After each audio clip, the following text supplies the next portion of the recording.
Hola gente, bienvenidos. Hoy les traigo este modelo de un reno. Recuerden que los modelos de Santa y el trineo ya están disponibles en el canal.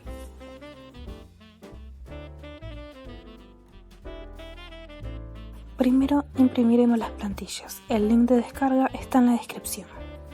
Ahora recortamos todas las piezas.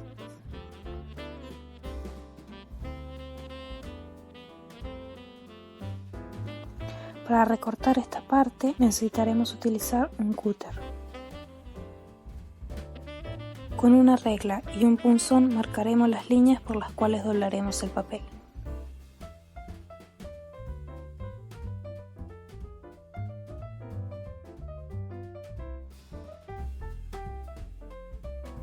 Doblaremos el papel de dos formas. Doblez de valle se dobla hacia adentro y doblez de montaña se dobla hacia afuera.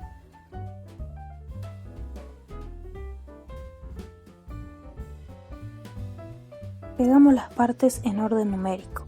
También tenemos que asegurarnos que los números de los bordes coincidan entre sí.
Y acá tenemos el modelo terminado. Para unir el reno al trineo, recorté unas tiritas de papel y las pegué de esta manera.